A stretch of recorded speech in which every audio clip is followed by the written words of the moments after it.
안녕하세요. 저는 40대의 나이에 평범한 남자입니다. 이런 사연을 적으면 손가락질 받을 수도 있겠지만 기가 막힌 사연이라 있는 그대로 적어볼게요. 저는 4년 전에 처남댁을 처음 뵙게 되었습니다. 그리고 사실 처남댁과 저와는 1년 넘게 몰래 만남을 가져오고 있네요. 일단 과거 이야기부터 시작하겠습니다. 처남은 결혼할 여자라며 우리 집에 아가씨를 한 명 데리고 왔었습니다. 그때 처남이 데려온 여자친구를 보고 아내의 눈빛이 불안하게 떨리는 것을 캐치하게 되었었죠. 처남도 그런 누나의 눈빛을 읽었는지 모르겠습니다. 저는 아내가 입양하라는 사실을 알고 있었습니다. 장모님은 결혼한 지 10년이 지나도 아이가 생기지 않자 제 아내를 입양했었고, 그로부터 3년 뒤에 임신을 하게 되어 처남을 낳았다고 합니다. 어릴 적부터 둘의 사이는 누구보다 끈끈했다고 하더라고요. 아무튼 아내가 정성껏 차린 식사를 함께하면서 처남댁이 될 여자를 조용히 바라봤습니다. 다소곳하게 다리를 모으고 앉아서 얌전하게 식사를 하는 처남댁은 너무 순진해 보이고 예뻐 보였습니다. 하지만 어색한 시간이 조금 지나고 보니 성격은 매우 쾌활했습니다. 그 자리에서의 만남이 쉬운 자리는 아니었지만 이런저런 이야기를 나누다 보니 조금 편해진 느낌이 들었습니다. 처남댁은 제게 맥주를 따라주었고 저는 묘한 기분이 들면서 이상하게도 처남댁에게 관심이 가기 시작했습니다. 처남은 지금 다니고 있는 회사에서 처남댁을 만나서 결혼 준비를 하였고 우리 네 사람은 곧잘 어울려 다녔습니다. 처남은 나를 매형으로 아주 좋아하고 있었고 처남댁도 아내에게 언니라고 부르며 친해지려는 노력을 하는 것이 보였습니다. 하지만 아내는 그런 처남댁을 은근히 밀어내며 촉을 세우는 것이 보이더라고요. 아내가 왠지 모르게 처남댁을 시기 질투하는 것처럼 보였습니다. 지나가는 말투로 처남댁에게 왜 그렇게 쌀쌀 맞게 대하냐고 물어봤더니 그 후로는 태도가 돌변해서 더 이상 처남댁에게 차갑게 대하지 않더라고요. 그날 이후로도 뭔가 이상한 게 느껴졌습니다. 처남과 처남댁이 결혼하기로 한 후로 아내는 굉장히 신경이 날카로워진 것이 느껴지더라고요. 자기의 사랑스러운 남동생을 그 여자에게 뺏겼다는 일종의 질투심인가 보다 하고 넘기고 싶었는데 아내는 식탁을 치우다가도 잠이 들기 전에도 멍을 때리는 모습을 보였습니다. 그러더니 어느 날은 샤워를 마치고 침대에 갔더니 아내가 이불을 뒤집어 쓰고 울고 있더라고요. 그때는 왜 그러지 싶었습니다. 이후 처남은 많은 사람들의 축복을 받으며 결혼을 올렸죠. 아내는 처남을 사랑스러운 눈빛으로 바라보며 축하해줬고 우리 아파트 단지에 처남의 신혼집을 장만했습니다. 처남 댁은 형제가 없어서 그런지 우리 부부와 어울리는 것을 좋아해서 그런 결정을 내렸던 거죠. 결혼 전에 집을 알아볼 때, 혼수를 장만할 때, 집 계약을 할 때도 우리 부부와 함께하고 의지했습니다. 처남 댁은 나를 보며 고모부가 너무 의지된다고 하면서 감사 표현을 하더군요. 두 남매의 관계가 수상하다고 생각이 들 때쯤 처남 댁에게 전화가 걸려왔습니다. 우리 부부는 아직 아이가 없었지만 아이를 낳게 되면 처남 댁이 나에게 고모부라고 부르는 것이 맞기 때문에 미리 고모부라고 호칭했습니다. 반갑게 전화를 받았고 처남 댁은 나에게 할 말이 있다고 했습니다. 저는 처남 집으로 가서 얘기하면 되냐고 했더니 고모부 회사 근처에서 만나자고 했습니다. 저는 처남 댁이 왜 나를 만나자고 하는지 목소리를 듣고 조금은 감이 왔습니다. 회사 옆 커피숍에서 처남 댁을 만났습니다. 처남 댁은 나에게 미안한 기색이 역력했습니다.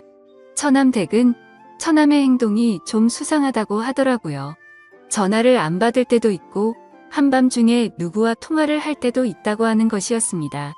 처남 댁은 처남에게 무슨 일이 있냐고 물어본 적이 없고 혼자 끙끙 앓다가 저를 찾아온 것이었죠. 가정생활의 불안함을 느낀 처남 댁에게 알 수 없는 미묘한 감정을 느낀 나라는 놈도 참 늑대 같다는 생각이 들었습니다. 처남 댁은 남편이 바람을 피운다는 사실보다 버림받을지 모른다는 불안한 마음이 더 큰 것 같았습니다. 그런 처남 댁이 너무 가엽게 느껴지더라고요. 어딜 봐도 밑질 게 없는 결혼을 한 처남 댁이 왜 그런 생각을 하는지 안타깝기만 했습니다. 그래서 지금 이상한 행동을 하는 건 처남인데 왜 처남댁이 더 불안해하고 겁을 먹고 있냐고 화를 냈습니다. 처남댁은 안 그래도 속상한 마음에 나를 찾아왔는데 나에게 쓴 소리를 들으니 속이 상한지 눈물을 보이더군요. 처남댁은 버스 타고 집에 가겠다고 했지만 잘 달래서 제 차에 태웠습니다. 처남댁은 고모부님과 따로 만나서 털어놓으니 의지가 된다고 감사하다고 하더군요. 저는 작은 고민이라도 함께 나누고 싶다고 했습니다. 처남댁은 그런 내가 오빠같이 느껴진다며 웃어 보이는데 그 미소를 보자마자 가슴이 떨리더라고요. 그날 처남댁을 차에서 내려준 뒤 처남은 정말 못할 짓을 하고 있다고 나쁜 놈이라는 생각이 들었습니다. 그리고 얼마 후에 처남댁의 아버지가 몸이 좋지 않아 병원에 계신다는 연락을 받았고 처남댁은 급히 고향에 내려가게 된 날이었죠. 저는 회사 일이 일찍 끝나 집에 일찍 퇴근했습니다. 아내는 집에 없었고 밤중에 들어오더군요. 어디 갔다 오냐고 물었더니 평소에 늦는 사람이 웬일로 일찍 들어왔냐고 당황해하는 것이었습니다. 아내는 동생 집에서 저녁 차려주고 얘기 좀 하고 왔다고 하더라고요. 그때 나는 등이 오싹해지는 느낌이 들었습니다. 혹시 처남이 한눈 파는 상대가 내 와이프일지도 모른다는 생각이 들더라고요. 그 둘은 서로 피가 안 섞인 남남이고 내가 처남과 술을 마신 날에 처남이 우리 집에서 잠을 자고 가는 날이 많았던 게 생각이 났었습니다. 아내가 처남을 애타게 찾는 날도 있었고 처남이 집에 안 간다고 버틴 날도 있었던 것이 떠올랐어요. 저는 퍼즐 조각이 맞춰지는 듯한 느낌을 받았습니다. 그래서 처남과 일부러 집에서 술을 마신 뒤 제가 먼저 술에 취한 척 연기를 해보았었죠. 처남은 집에 가지 않고 거실에서 잔다고 했고 나는 일부러 코를 골며 자는 척했습니다. 그러다가 내 숨소리가 안정되니 둘이 속닥거리는 소리가 들렸습니다. 옥방으로 가서 같이 있자고 하는 소리를 듣고 말았던 거죠. 촉을 세우고 그 둘의 만행을 다 알게 되었습니다. 그래서 당장 들이닥칠까도 생각해봤지만 이렇게 넘어가는 건 아닌 것 같아서 증거라도 모으려고 일단 넘어가게 되었죠. 다음날 처남댁의 아버지는 병원에서 투병하시다가 돌아가셨다는 소식을 듣고 와이프와 함께 조문을 갔습니다. 처남댁은 얼굴이 퉁퉁 부어 있더라고요. 너무 많이 울어서 정신을 못 차려서 우리가 좀 쉬라고 했지만 고집을 꺾지 않았습니다. 처남댁의 그런 모습이 너무 안쓰러웠지만 처남댁을 꼭 껴안고 위로해주지 못해 안타까운 마음이 들더라고요. 그렇게 아버지를 보내드린 뒤 처남댁은 한참 동안 힘들어했습니다. 우리 집에서 같이 생활을 하면 어떨까 생각도 해봤지만 그건 좀 오버하는 것 같아서 그냥 잠자코 있었죠. 그날 이후 아내와 같이 처남댁으로 매일 찾아갔습니다. 아내와 처남의 불륜 증거라도 찾으려는 생각도 있었고 사실 처남댁을 보고 싶고 위로하고 싶은 마음에 찾아갔었죠. 최대한 내색하지 않고 같이 식사를 하고 밝은 분위기를 만들었습니다. 그러던 중 하루는 넷이 모여서 해물파전을 만들어서 막걸리와 함께 먹고 있었죠. 왁자지껄한 분위기에서 처남댁은 안정을 되찾는 듯했습니다. 그런데 저는 아내와 처남이 서로 좋아하는 눈빛을 교환하는 것을 캐치하게 되었죠. 증거를 더 찾아야 해서 내색할 수 없었지만 이제 확실하게 알았습니다. 그리고 처남댁이 자꾸 신경 쓰이기 시작하더군요. 저도 모르게 점점 더 처남댁에 대한 마음이 커져갔고 도저히 참지를 못하고 어느 날 저녁에 연락을 했습니다. 처남댁에게 알려줄 게 있는데 처남과 아내에게는 알리지 말고 조용히 만나자고 했죠. 처남댁에게 저녁을 같이 먹자고 했고 처남댁은 흔쾌히 알겠다고 하더군요. 우리 둘은 조용한 레스토랑에서 만났고 요즘 어떻게 지내냐고 물었습니다. 아버지가 유독 자기를 예쁘게 대해줬는데 그런 아버지를 떠나보내서 슬픔이 무척 컸었다네요. 그래도 요즘은 저희 덕분에 좀 많이 나아졌다고 했습니다. 그래서 어렵게 저는 말을 꺼내고 말았죠. 사실은 아내와 처남이 친남매 사이가 아닌데 만남을 가지는 것 같다고요. 그러자 처남댁도 이 사실을 눈치챘는지 자신도 이미 알고 있었다고 했습니다. 그런데 자신도 증거물을 찾기 위해서 역겨운 생활을 이어가고 있다고 하더라고요.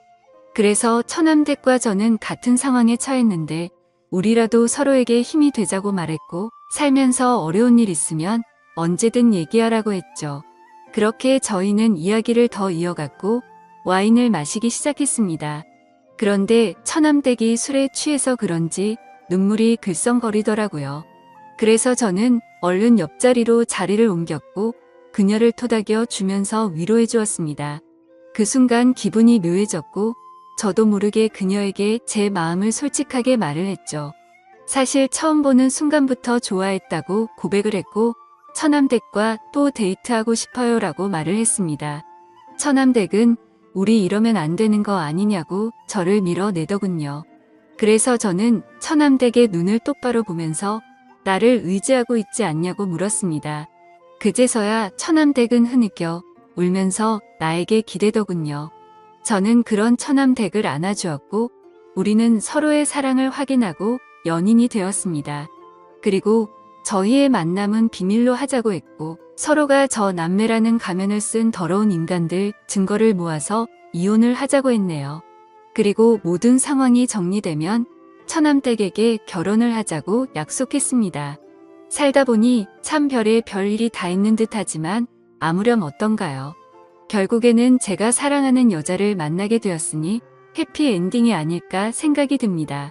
제 사연을 읽어주셔서 감사합니다.